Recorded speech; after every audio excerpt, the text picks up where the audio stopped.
Good morning, everyone. I want to talk about a certain personality pattern today. This is based on mainly the work by the author Jean Hainer and her book The Hidden Symmetry of Your Birth Date.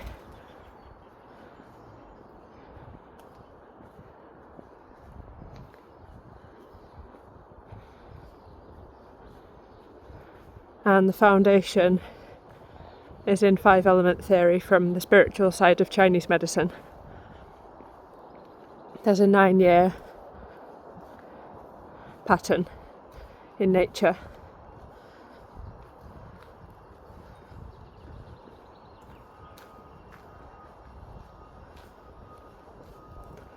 And we can look at what year within that 9-year cycle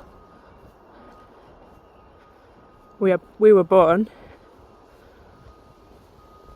and get a series of numbers that describe what our main personality would be based on that pattern in time and nature.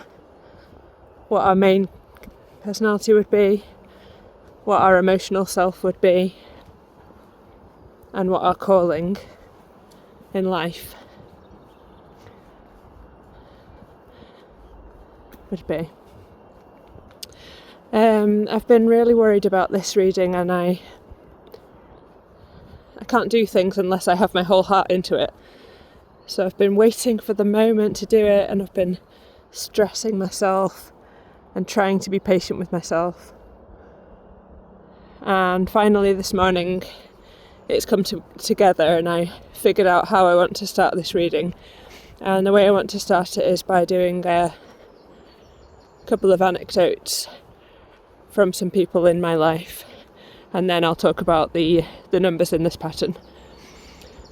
The numbers based on this birth date reading are 9, 2, 3. The numbers themselves aren't supposed to be significant, but it helps us categorise which element we're talking about. 9 is a fire element, the fire element, and it's all related to the heart. That's the main personality type we're talking about today. The second number is 2, which is the mother. It's a yin earth element. And the third number, this house has an amazing water feature, can't really see. The third number, I don't want to pause there because there'll be the sound from someone doing some work in his garden. The third number is 3, which is actually a yang wood. So to me that's quite an interesting combination. So first of all, oh no, it's going to be too noisy this way. I'm going to have to turn around. There's some highway maintenance people up there, even though that's a bit of a funny word for it because it's the most countrified lane you could possibly imagine when you get further down. Right, I'll just zoom past this gardener and then I'll carry on.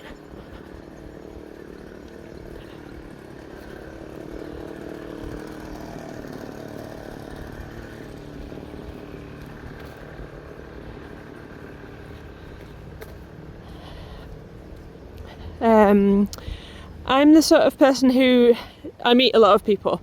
I sort of mix with a lot of people. I'm interested in people. I'm obsessed with people. So I like to find the value in each person. You could call it one of my special interests, to actually meet people and see what they're about and get to know them, and when it's appropriate, support them in realising themselves, I suppose, if they're not there already. So I know a lot of people, and I can say, having met that many people in my life and lived in lots of different countries and been in lots of different scenarios, etc., then if it's a numbers game, then of course some of those people are going to be extra special people. Oh, I'm losing my breath.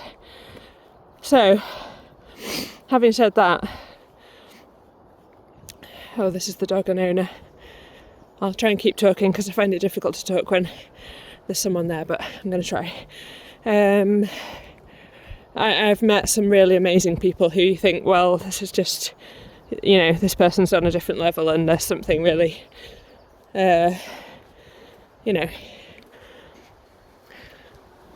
particular about them.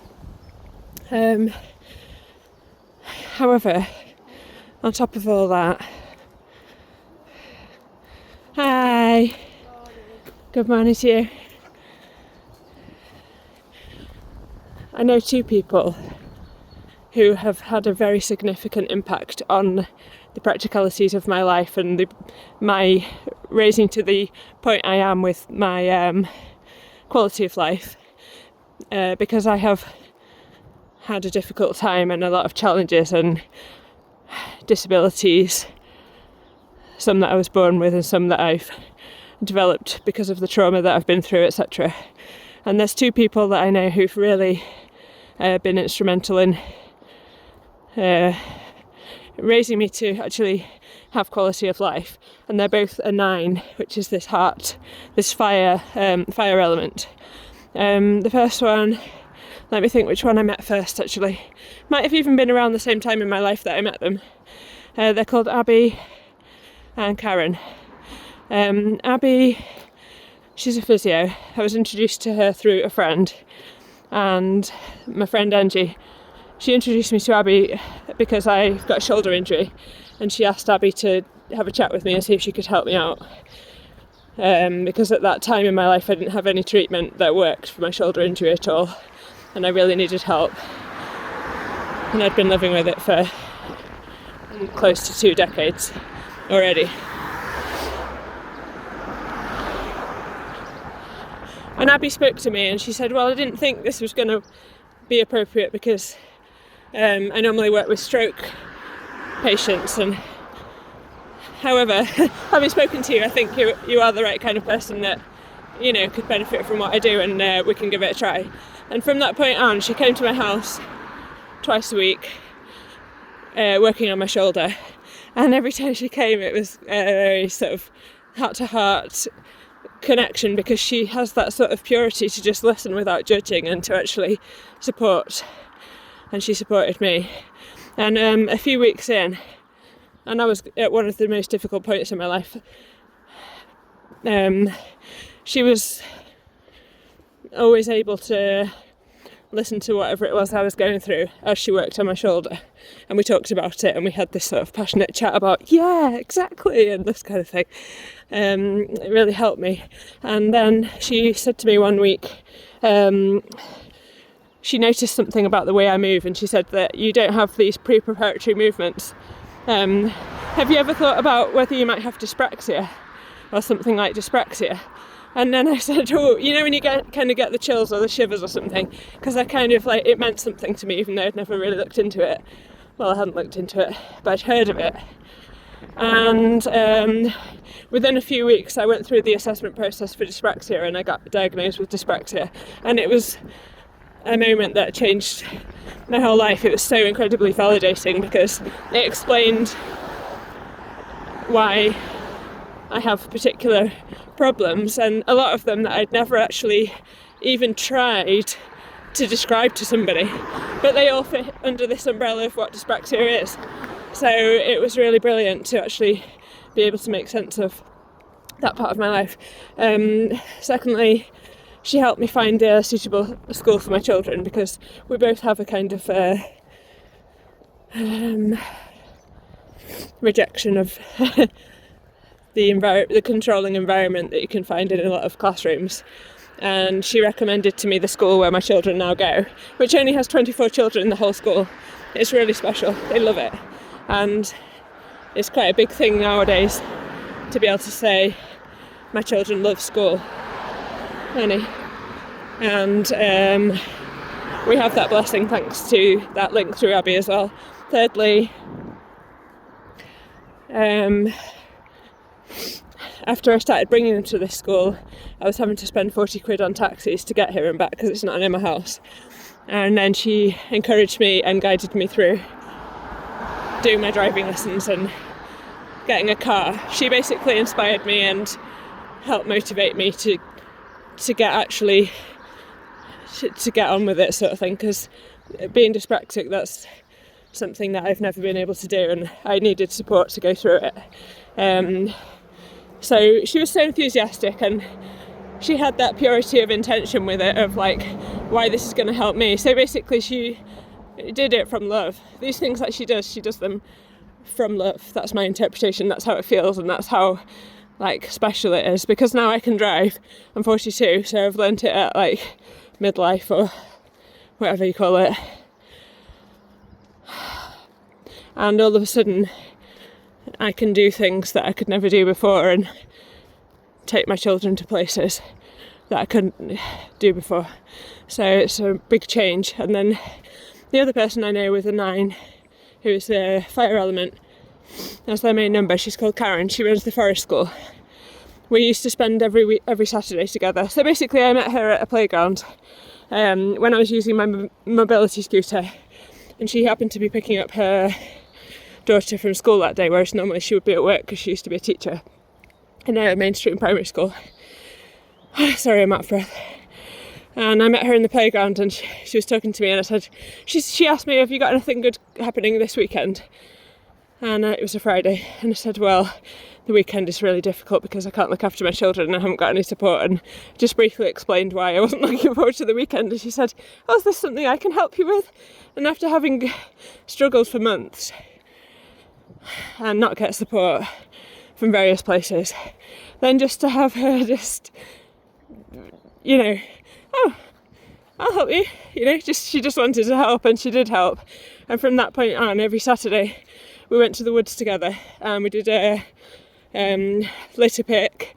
Well, I couldn't actually pick up the litter because of my shoulder, but we would spend time in the woods, and the children and any other adults would like pick litter, and then we did that every week. And then she we became friends, and she went through some changes in her life and at work, and she where's the secret entrance to this footpath? I have to go this way. She I'm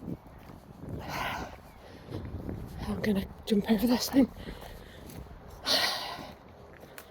Left her job as a teacher because she'd been sort of trying to improve it from the inside, and then it was sort of a losing battle.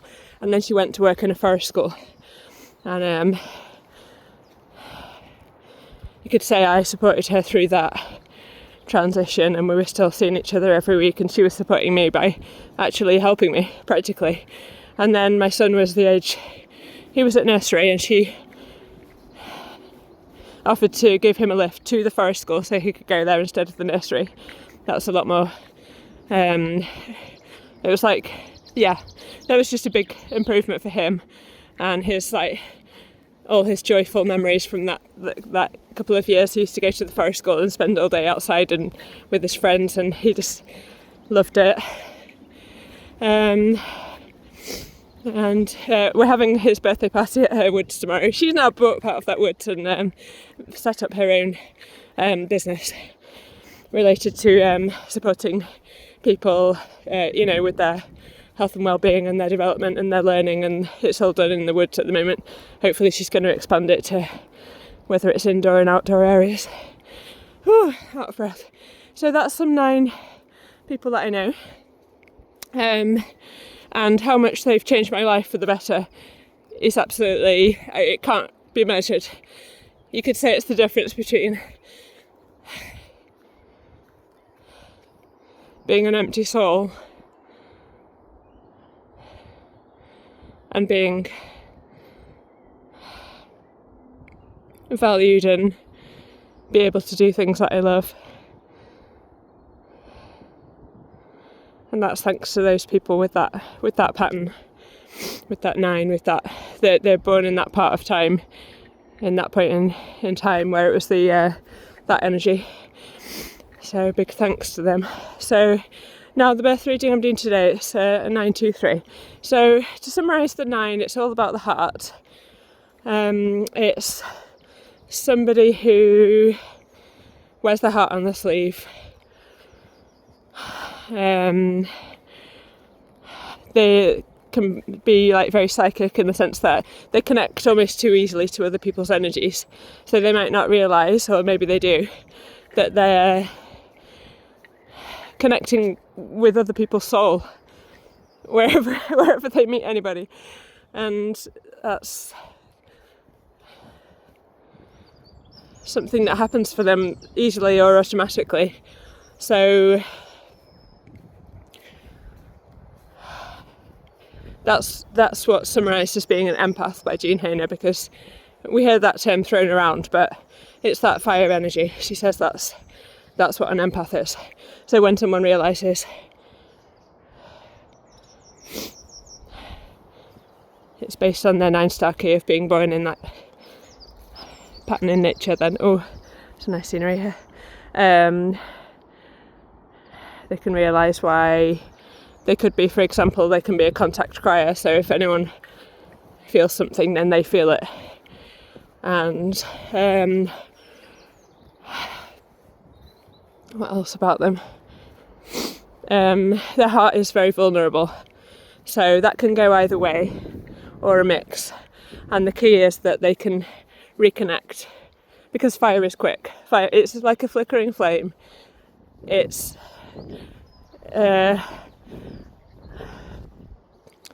bright, it's joyful, it's fast. And if that flame is put out by some heartbreak or betrayal, that's very, very painful for this type of personality. The thing to bear in mind is that it can be relit. And there's a story in Jean Hainer's description of this personality type. She met somebody, she was doing a reading for this lady called Vera, well, she calls her Vera in the book. I don't know if she changed her name or not. And she said that this sort of like quite an old lady walked in for the reading, and she had quite a sour looking facial expression, and she was sort of like, looked really sort of mean. And then she started looking at her birth date reading, and she couldn't believe it, that her whole personality type was about the heart. And then she started to talk to her about it, and she said that Vera was really not receptive to she looked like she wasn't receptive. She just kept scowling and looking really sort of like as if it was ridiculous and a waste of her time or something. And Jean Hainer said, well, look, I won't charge you, do you want to just go? And she was like, no, carry on. Oh no, there's a gate here. I must have gone the wrong side of the fence. I hope the farmer didn't see me, because he doesn't like people taking the wrong path here. He's had some trouble with people going the wrong way. Eventually,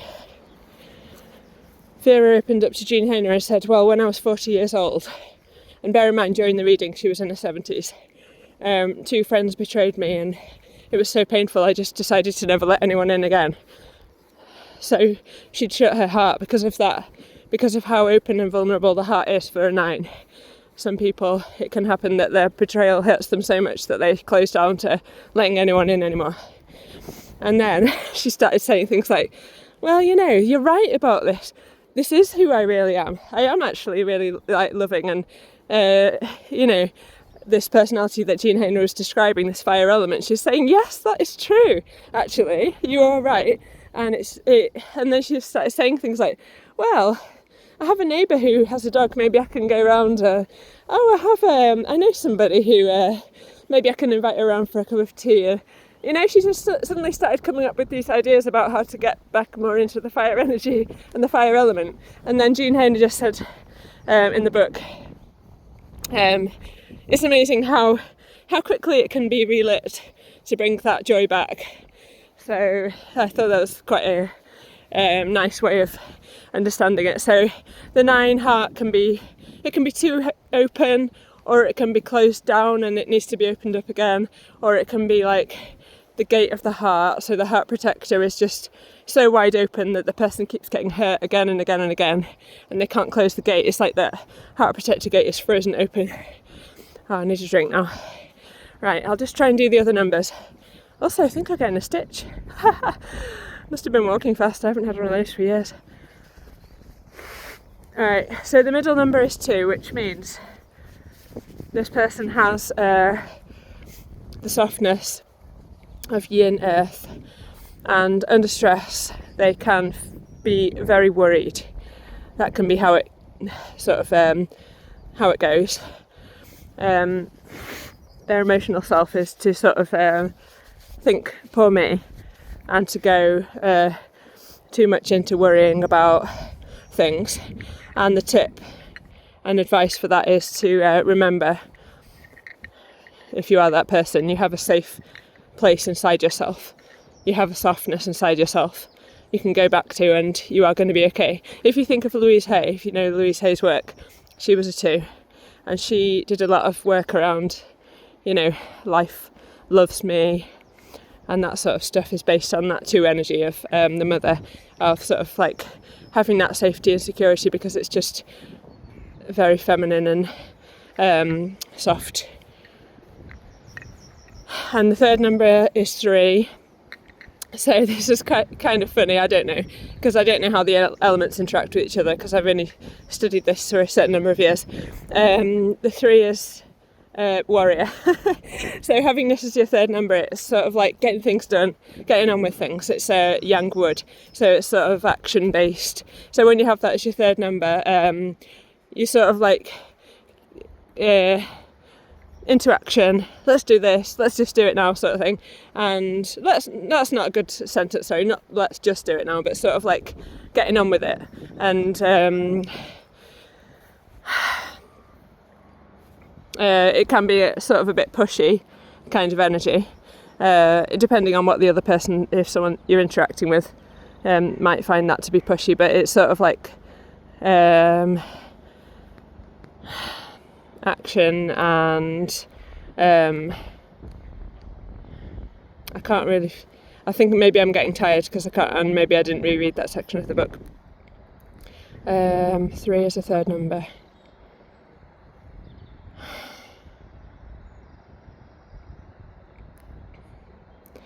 Right, so I think there's a little example, I can't remember where I heard this, if it was in the book or not. So let's say if the radiator's broken, and then someone comes around who's got 3 as their third number, and then they're saying, well, why haven't you fixed that yet? If it was them, they would just do it now, Or if someone didn't have that pattern, then they might just leave it, not get around to it yet, and things like that. So while the overall personality here is a 9, which can be like into so many things and so much quickness and so many interests going on, and can almost be scattered in that sense, but that 3 energy is sort of like, let's do it. So maybe that works well, I don't know. I don't know, so it sounds quite interesting how that would actually manifest in someone's life with this pattern. Alright everyone, hope that's been interesting, and lots of love to you all.